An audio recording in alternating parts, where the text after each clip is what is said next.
Bom, então eu convido agora os 3 professores para vir até aqui. Bom dia, eu gostaria de perguntar, nem perguntar, é só considerar também, gostei muito das colocações agora na última parte, a questão da educação, periferia-centro.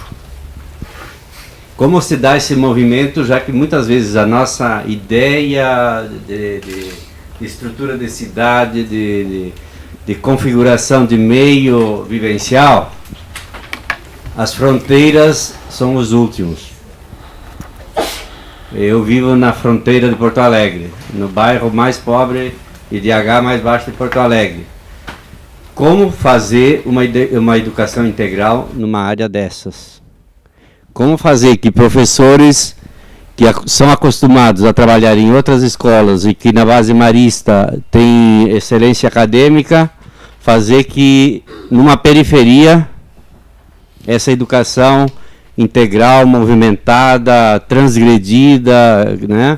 Gostei muito dessas palavras colocadas, acho que é isso mesmo, né? Desobedecer, mas como que eu posso desobedecer uma área dessa com outro mundo, é outra realidade, outra situação concreta vivida?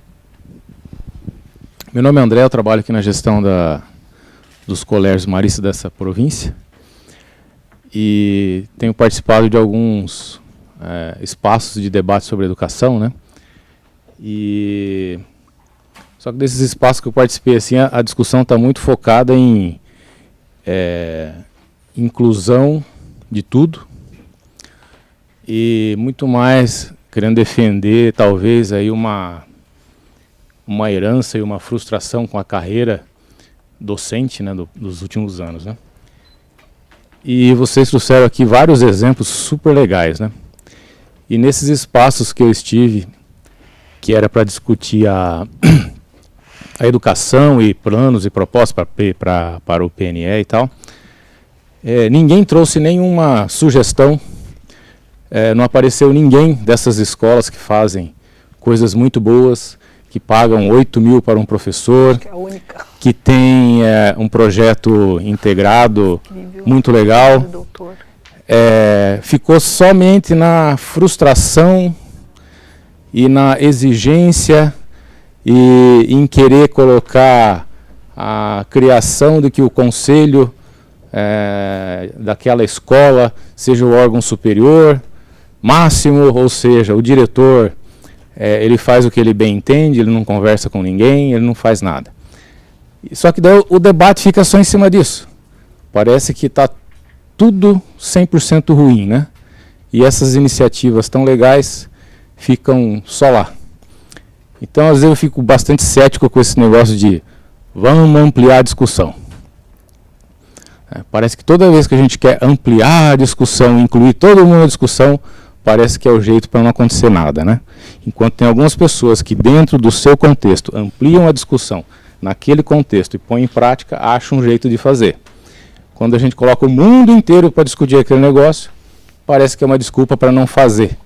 E parece que é incentivado por quem não está querendo fazer nada, né? Promove esses espaços todos para que, de fato, talvez não aconteça nada mesmo. Fica só para a gente, se vocês puderem, que vocês devem estar participando de muitas discussões assim, e estão vivendo dentro desses pequenos espaços ampliados que funcionam as coisas, né? Por que nesse pequeno espaço de ampliação funciona e quando amplia demais não funciona nada? Bom dia, meu nome é Luciane, né? Sou da província marista do Rio Grande do Sul e achei, parabenizar os 3 painelistas, né? Dizer que acho que foi bem de encontro que a gente pensa no GT Educação Integral, né? E penso que nos coloca alguns desafios também, que a gente tem que pensar conjuntamente, enquanto províncias maristas, que ao finalizar, a Ana Beatriz colocou algumas coisas que tem uma expressão muito forte, que é essa questão da organização, né, voltando novamente à questão da organização dos tempos e dos espaços, né, e da importância de pensar um currículo integrado que, na verdade, dê conta das histórias de vida, da questão da territorialidade, que eu acho que foi muito importante, assim, né, a colocação de vocês três nesse sentido.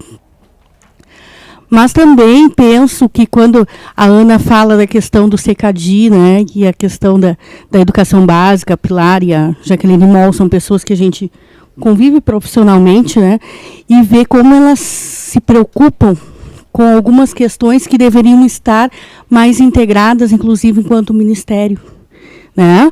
Porque quando o Paulo fala sobre a questão do que qual é essa educação, e essa educação é para direitos humanos, né? E tem toda uma contextualização de sujeito histórico que a gente tem que rever em todos os aspectos. Como é que a gente faz isso?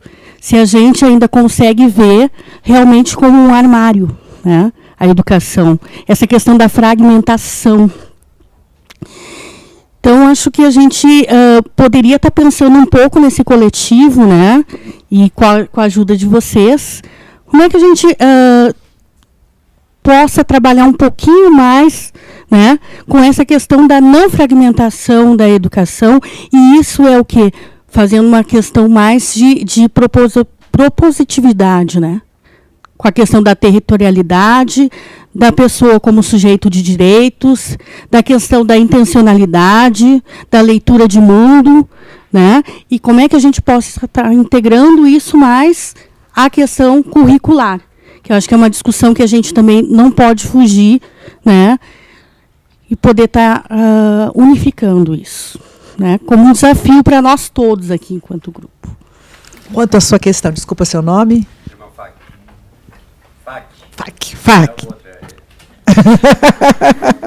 Então, nós desenvolvemos uma pesquisa no SEMPEC recentemente, em São Miguel Paulista, que é talvez um dos bairros mais vulneráveis de São Paulo, né, da periferia de São Paulo. E uma coisa interessante, que acho que a primeira achado da pesquisa, é que quando a gente pensa na periferia, a gente tende a pensar na periferia como uma homogeneidade, ainda mais quem circula e vive nas regiões mais centrais e menos vulneráveis, né? Como se fosse uma periferia, lá acontecesse, fosse tudo igual. E não é. Na verdade, a gente percebe que na periferia, essa relação centro-periferia, ela começa na próprio território vulnerável. Porque existe um centro e existe uma periferia, né, regiões mais distantes que são mais vulneráveis ainda.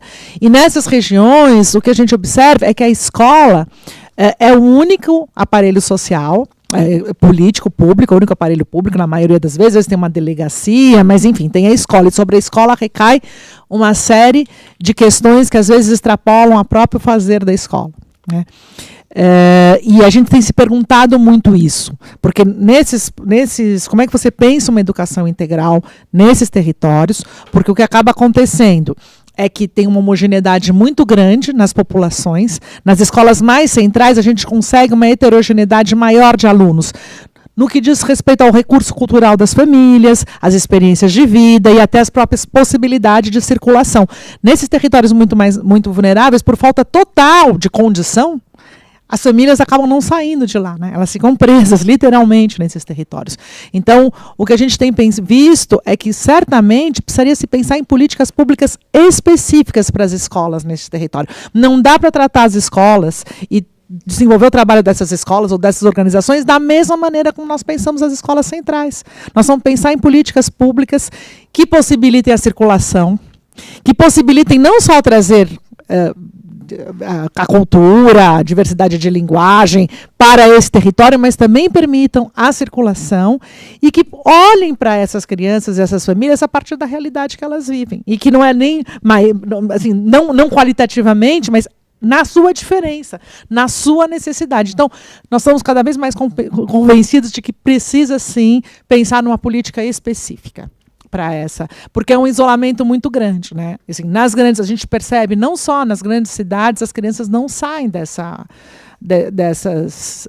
a questão da circulação na cidade é uma questão muito séria. Nós temos um projeto em São Sebastião. São Sebastião é uma cidade do litoral de São Paulo, né?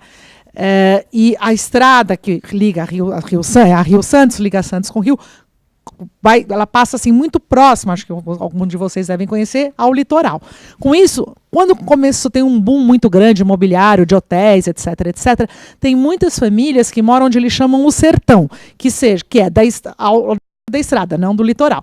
e que está a uns 3, 4 quilômetros do litoral. Nós somos uma escola lá, as crianças vinham a 3, 4 quilômetros, numa cidade costeira. As crianças nunca viram um mar. Olha que coisa absurda. Então, assim, não adianta pensar numa política de educação integral para essas crianças que fiquem lá na escola, presos dentro da escola, ou mesmo que circulem só no território. Como é que a gente pode pensar uma política específica? Então, acho que essa é uma questão bastante interessante de pensar. Nós temos, assim, a pesquisa tem avançado nisso, nós temos alguns indicadores, depois eu posso até passar para você, né? Em relação, André, à sua fala, é assim, eu acho que existe um fenômeno na área de educação, né? Eu não sei em outras na área de educação que a gente mais da falta, né? Assim, de um pessimismo e de uma falta. Por todas as condições, veja, é um desafio muito grande trabalhar como educador, né? É um enorme desafio. As condições de trabalho do professor e dos educadores, ela realmente não atende às necessidades. Então, isso vai gerando um sentimento de falta. É verdade, quando nós reunimos muito educadores, muito professores, muitas vezes é difícil, porque o que vem é a falta. Falta isso, falta aquilo, falta tempo. Né? A primeira coisa é que falta tempo, essa é a grande questão. Falta tempo, falta recurso, falta...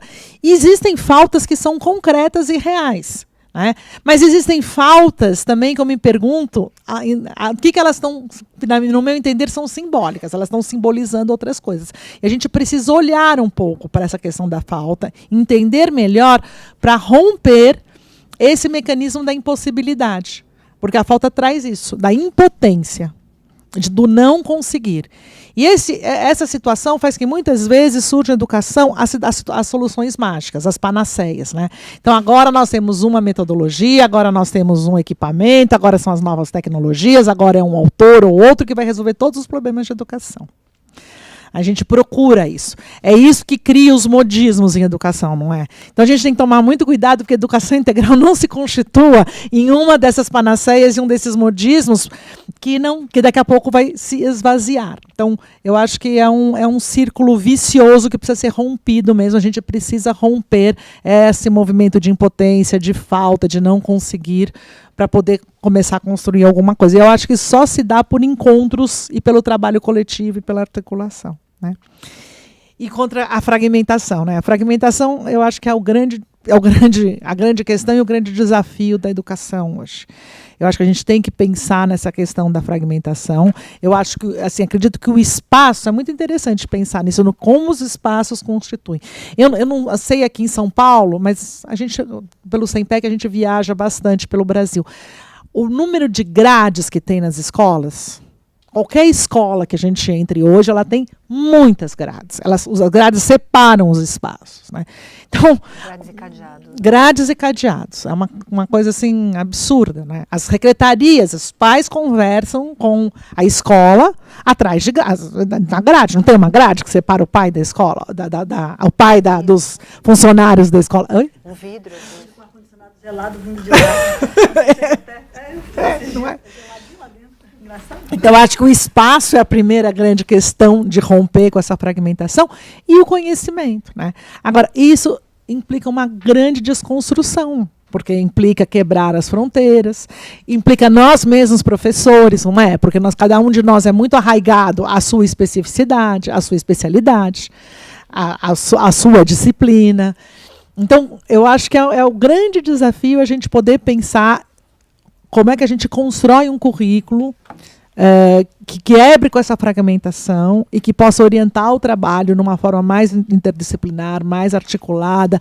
Um desses projetos dessas cidades que eu citei, se eu não me engano, Campo Grande, faz isso muito bem através da pesquisa.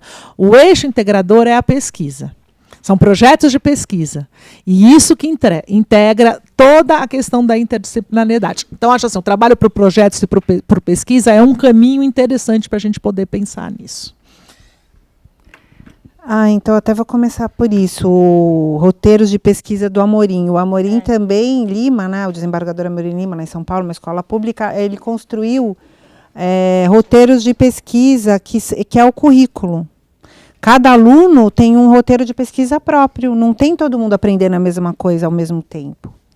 Então, esses roteiros agora tem uma coisa, acho que não é que seja anterior, porque acho que essas coisas têm que acontecer junto aí, que é difícil, que é a gestão democrática, que são as rodas de conversa, ou círculos de cultura do Paulo Freire, entre todos os sujeitos que estão lá. Porque de vira e mexe alguém está de fora. Então, eu fui numa escola, tem conselho escolar, as crianças não participam, porque aqui tem uma lei que diz que só depois de 18 anos. Cadê a lei? Nunca vi essa lei. Não, os funcionários, coitados, sempre estão cansados. A gente não precisa, eles não sabem também, coitados, não tem... Sempre alguém está de fora no conselho. Então, uma coisa que eu acho, para todas as questões, eu vou responder uma por uma, mas acho que tem uma coisa em comum, que é essa coisa do junto e do separado. Né? Lembra aquela frase clássica do tempo do primeiro fórum, acho que 92, nem lembro que ano foi, que do primeiro encontro de meio ambiente no Rio, que era Rio -20, né? Não sei que ano que dava, que era ou a gente se reúne ou a gente se extingue, que era o Raoni e o Sting, o cantor, que eram representantes, eles vieram para o Congresso, se abraçaram, tem foto, e aí alguém embolou essa, ou a gente se reúne ou a gente se extingue.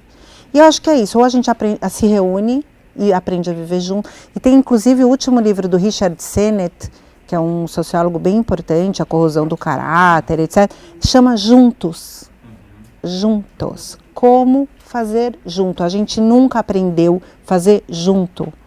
Desde casa é separado. O irmão que sabe mais, o que sabe menos, o que é o inteligente, o que é o burro, o que desenha, o que não desenha.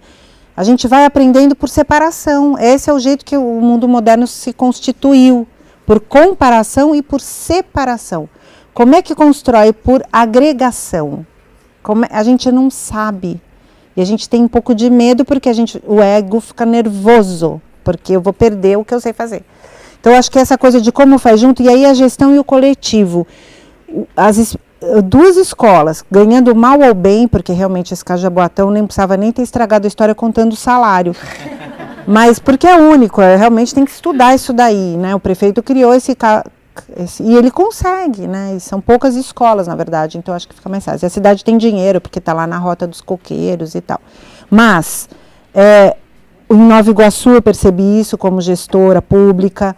As escolas que conversavam sobre as coisas, e que conversar era aula, não era parada pedagógica, mas era aula de conversar.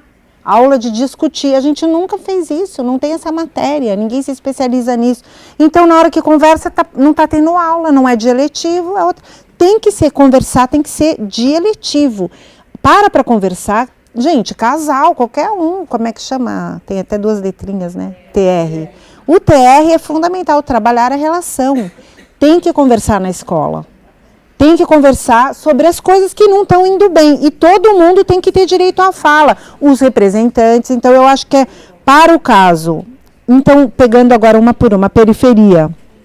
Que essa questão dói. Você falou, já fica assim. É muito difícil. Em Nova Iguaçu, não era só bala perdida. Sumiam com as crianças. Tinha comércio de órgãos. Uma tragédia. Para mim, como paulistana, a nossa violência é um pouco diferente da violência do Rio, né? Da violência do Rio, mais velada. Lá eu ficava muito assustada, assim. Não era só bala perdida, mas tinha essa coisa mesmo de matar as pessoas. Muito, assim, friamente. Então, como é que vai fazer bairro-escola num lugar que é tão perigoso? Então, de novo, conversar. Formamos o Conselho de Bairro-Escola. O conselho não é só da escola, ele tem que ser do bairro. Tem que chamar todo mundo das entidades que existem. Então, não existe, como a Maria Antônia até fala num dos primeiros vídeos do Mais Educação, não tem nada, tem gente. Descobrir quem são as pessoas que têm influência. Ontem eu fui a Mauá, na Grande São Paulo, e o cara é o traficante que a gente chamou para conversar. Ele veio armado para a reunião. Eles estão usando a quadra, a gente falou, arruma um horário para os estudantes poderem usar a quadra, cara. Usa aí nos seus horários, mas não é possível que você está fazendo isso. Deve ter parente teu aí na escola. O que está acontecendo? Sacanagem, o cara usar a quadra sozinha, meia dúzia de pessoas. Tem lá 1000 alunos que não podem usar a quadra, porque o traficante é dono da quadra. Tem que chamar o cara para conversar. E aí ele cedeu, não para mim, né? Porque eu estava num grupo, eu não sou maluca, que nem me conhece.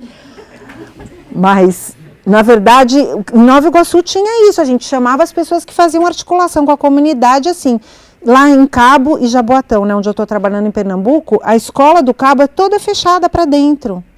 Todo mundo tem medo, os professores não conversam, os alunos odeiam os professores. A discussão sobre espaço era, a gente não quer mais professor, a gente aprende sozinho. Eles tratam mal a gente, vocês não têm noção, gente, está tudo filmado, é uma tristeza. E o que acontece em toda escola de ensino médio de São Paulo deve ser tudo assim, é uma bomba para explodir. Os alunos estão maus, e os professores odeiam os alunos. Bota para conversar. Bota círculo de cultura em todo mundo. Tem que ter enquanto não... Então, eu acho que essa coisa... E aí, política pública não tem jeito. Tem que ter jeito de você... Catraca livre, gente. Só demorei para cair a ficha. De transporte público tem que ser gratuito. As pessoas não têm dinheiro para pagar o ônibus. Não é, gente? Não é vagabundo. O cara não consegue pagar e para ir para o negócio. Tem que ter catraca livre. Aí não sei se é para todo mundo, sei lá, mas precisa ter o direito de circular na cidade. As pessoas pobres não têm direito de circular. Então, acho que política pública, acho que a Ana, eu nem vou continuar, porque acho que o que ela falou é exatamente isso. E a nossa concepção, o Jailson, que foi meu secretário, que é um geógrafo bem importante do Observatório das Favelas, no Rio, lá da Maré, ele falava, até ele às vezes me dava bronca, olha o jeito que você está falando, periferia, ele falava para mim. Não é assim, não. São lugares, são territórios, e lá nos Jardins tem o mesmo problema que tem aqui. Então, a gente... É complicado, né? Porque a gente... É assim que a gente vê, mas a gente tem que rever nossas concepções. Não o gestor só, eu acho que quem faz as políticas e os currículos... O André... Cara, esse negócio de democracia é complicado mesmo. Eu acho que tem um tamanho que as coisas se resolvem, e a partir de um certo tamanho vira uma loucura. Alguns vão dominar os outros. Vai sair gritando, quem quer a greve? Não levantou a greve, continuou, o cara não quer a greve. Muito complicado essa coisa da Assembleia. Então, a gente tem um desenho de democracia, por isso que a escola democrática é bacana. Os grupos, as assembleias na Politeia, né, na Escola Lumiar, em São Paulo, em Summerhill, são pequenos grupos que fazem a Assembleia e tiram... a Assembleia Geral é a soma dessas assembleiazinhas, não tem uma Assembleia grande. Você tem pequenos grupos de interesse que discutem os problemas e tiram a sua posição e mandam um representante. É sempre pequeno o grupo que discute. Discutir com muita gente, metade está quieto, mudo. Entrou mudo, saiu calado, não dá certo. Outra. A Luciane, né? Histórias de vida, leitura de mundo, eu acho que é isso mesmo. E como é que... Eu acho que, de novo... Como é que a gente constrói esse currículo junto? Lá em Jaboatão, e a gente tem visto isso em outras escolas do Mais Educação ou de outras linhas de educação integral, ou às vezes, que nem o Amorim não é de educação integral e está funcionando assim, como integralidade no meio período, vamos chamar assim. Discutir aí sim, o conhecimento mais... que a gente, vocês falaram uma palavra tão bonita, gerir a gerência, o grau de incerteza. Acho que essa grande questão, a incerteza, a mistura e a incerteza... buscar nos professores, especialistas, onde é o campo de incerteza dele e criar um campo comum de incerteza onde todos vão atuar. Então, no Amorim você tem aulas da 7ª, do 8º ano, de português e de matemática, e tem uma parte que eu acho que se chamaria gerências das incertezas, que todos os professores se juntam com todos os alunos, e o professor de inglês está orientando o trabalho sobre dinossauros para um aluno da 5ª, um da 8ª e um do 9º ano, que estão fazendo a mesma pesquisa. Então, eles se encontraram na busca da pesquisa. Então, essa coisa da pergunta, que eu estou chamando de incerteza, no fim é a dúvida, é a pesquisa, é o que eu não sei, enfiar o professor junto, como pesquisador. O professor, quando entra no papel de pesquisador, ele fica próximo do aluno dele, e aí ficam iguais. E aí o professor de matemática e o de português têm a mesma dúvida relativa a inglês. Então, ele também participa das aulas de inglês, o professor de matemática, como alguém que não sabe alguma coisa, ou como até alguém que sabe. Mas um dos grandes demandas dos oficineiros dos professores de Nova Iguaçu eram os ciúmes que eles tinham dos oficineiros. Eles falavam assim, gente, esse menino primeiro foi expulso da escola, maconheiro e vagabundo, agora ele entra aqui como professor de capoeira. E eu tenho que achar que ele é o máximo. E eu fico com o difícil, que é alfabetizar? E ele fica na dancinha, no bem bom? Aí a gente pôs os caras para fazer capoeira. Mudou tudo. Escola de cinema, eles falavam, agora tá falando que a escola de cinema tá alfabetizando, quero ver, vamos ver então. Abriu vaga para professor na escola de cinema. Ah, é mesmo, porque o moleque tinha que fazer roteiro, alfabetizou em uma semana se não saía do curso. E a professora lá, na cartilha, o Hugo viu a uva, sei lá como é que é o negócio. E ela falou, pô, o que esse cara tem? Nem pedagogo é, e eu ralando lá nas minhas matérias na pedagogia e eu não sei alfabetizar. E vem agora jogar na minha cara que o oficineiro sabe mais que eu. Que é isso, hein?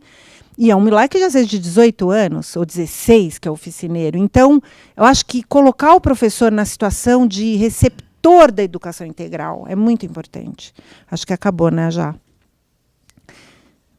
E só por último, que a Ana está falando tanto de mobilidade, né, nós todos, no fim, de circulação, mobilidade, o direito.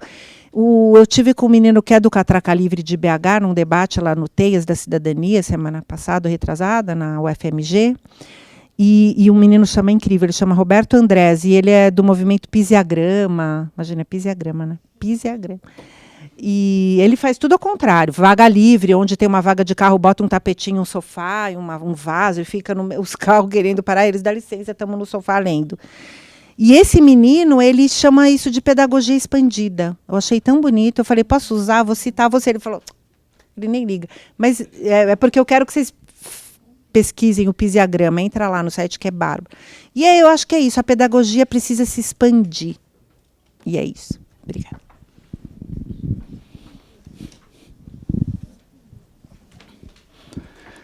Bom, depois dessas colocações, eu voltei a pensar nos dois últimos slides seus, né, que são os últimos que a gente viu, e a ideia do armário, né, e fiquei pensando a consequência de sair do armário, né.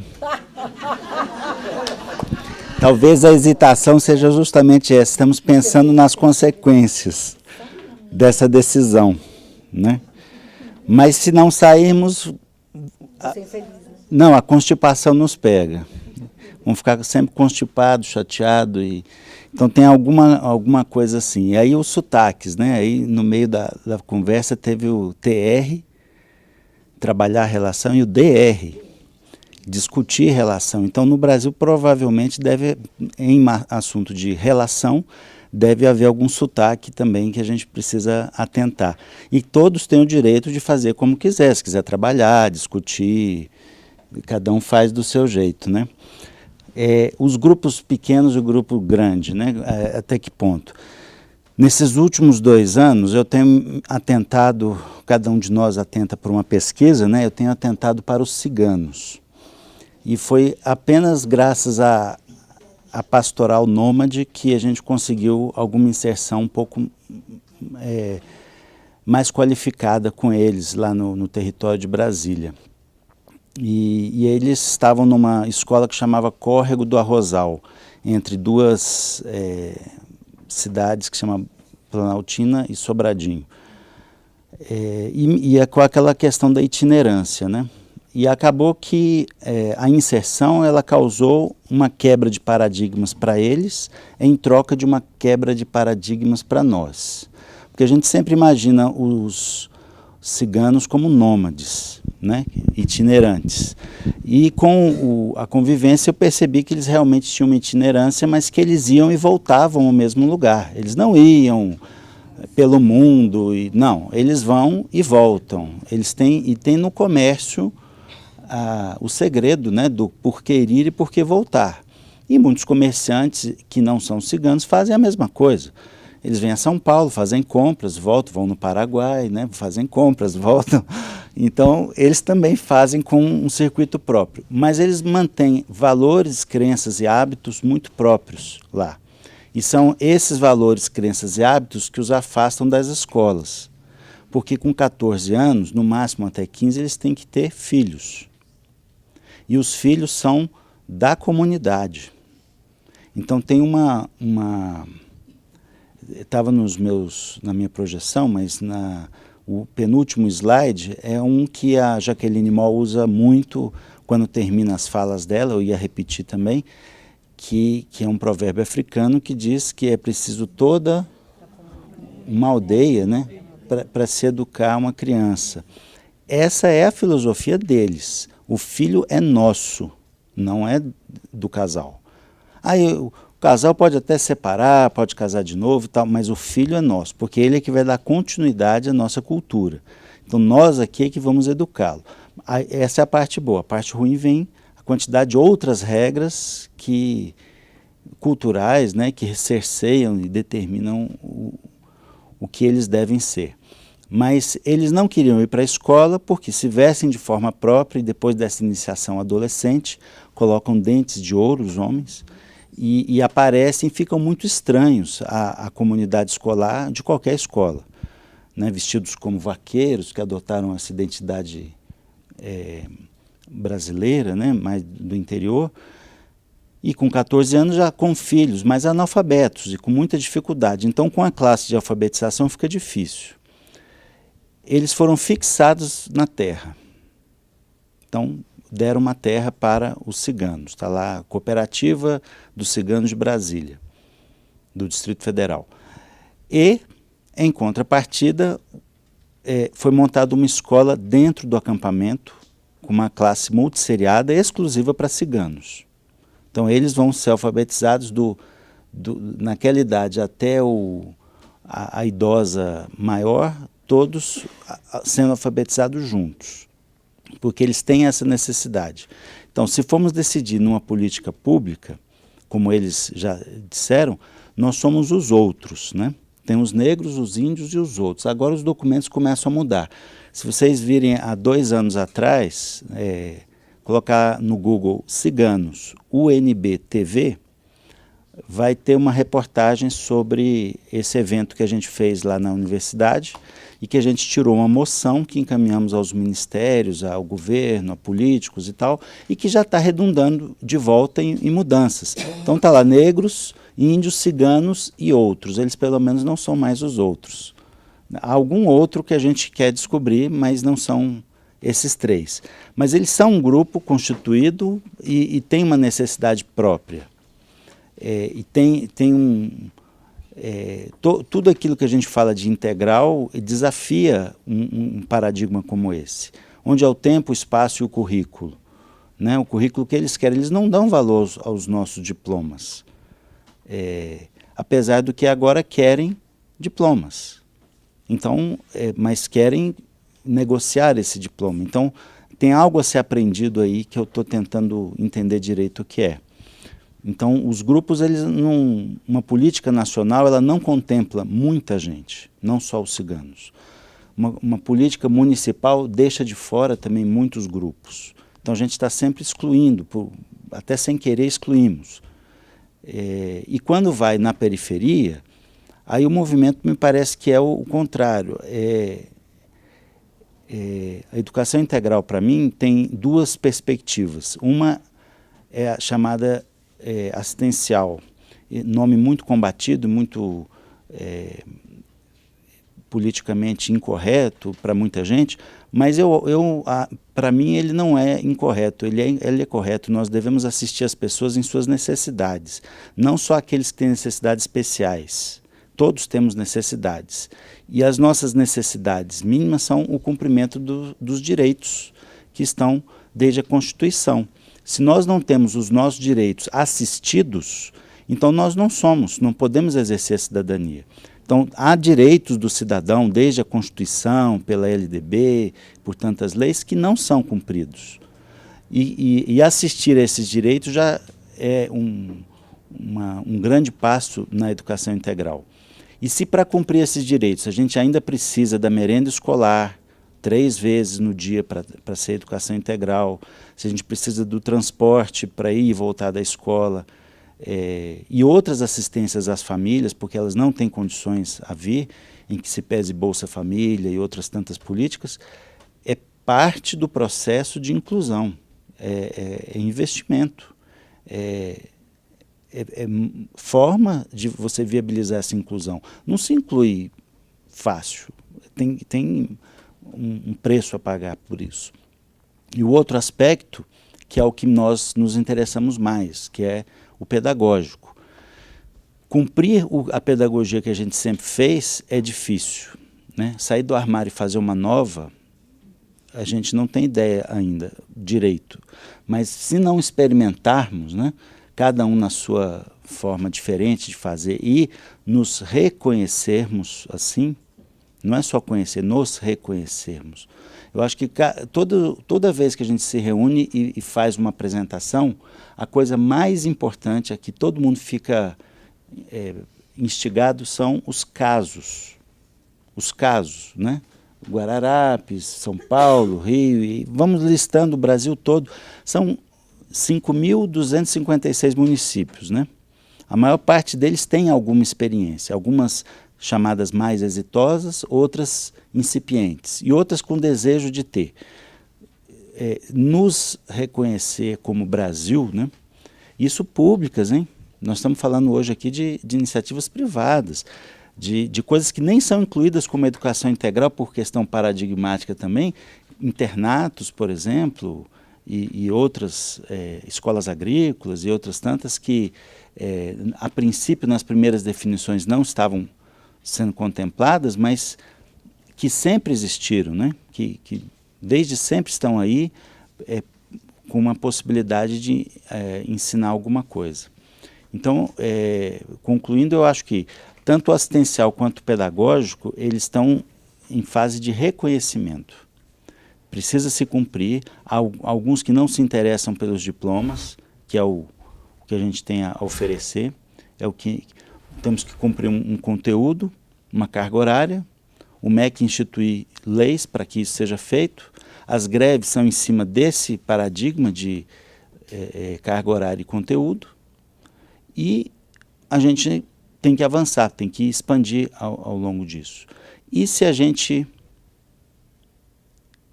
decidir que é mais carga horária? Olha o efeito avalanche em cima de sindicato, hora-aula, custo do aluno, custo do professor e tudo mais.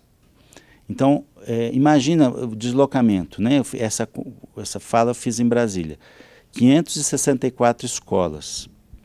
Se um ônibus saísse de cada uma por dia, a Secretaria de Transporte estaria preparada para o impacto no trânsito naquela cidade? 564 ônibus novos, de graça, por dia a mais no trânsito, indo e vindo, né? E se forem dois ônibus por escola? Então, é um impacto que, se não houver integração entre as secretarias, e isso é intersetorialidade, né? Elas não se comunicam, então a coisa não funciona. E se as escolas particulares todas fizerem também, e na boa fé da educação integral? E se as ONGs que estão se multiplicando e fazendo? A gente trava a cidade. Então, se a gente não tiver uma ação coordenada, nós não temos, a cidade não se torna educadora. Ela pode estar sendo educadora hoje porque poucos de nós estão com a ideia e com a iniciativa.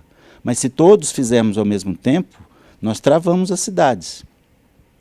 Então há que se pensar, e não só essa secretaria, e a do meio ambiente, as palestras para os alunos, que o pessoal da Secretaria de Meio Ambiente e de Turismo, e as outras secretarias de esporte, de lazer, tudo intercalado. Agora, se todos fizermos na melhor boa-fé ao mesmo tempo, acho que nós travamos alguma coisa. Não vai funcionar. Não haverá gente suficiente para isso. Por isso estamos indo devagar. Por isso parece que não saímos do lugar. Mas eu acho que nesse momento é necessário que a gente vá nesse ritmo. E o Mais Educação, ele já deu uma expansão dessa possibilidade e uma viabilidade econômica dessa possibilidade com o FNDE que temos que ir no ritmo que os municípios permitirem, né? E por último, uma última questão era sobre a escola-prisão e a ideia de prisão-escola, porque às vezes a gente muda outros paradigmas quando falamos de educação, né? Eu acredito que a nossa concepção hoje do sistema prisional, de que a pessoa vai, paga a sua pena e volta e será reintegrado à sociedade, não temos pena de morte, não temos prisão perpétua no Brasil, é muito porque acreditamos na educação e nessa reinserção social. E se deixarmos de acreditar na educação e nessa reinserção, aí nós acreditamos em outras coisas. Então, há essa correspondência, de fato, entre a escola-prisão e a prisão-escola. Alguma coisa tem que dialogar ali. Então, talvez os presídios mudem quando as escolas mudarem.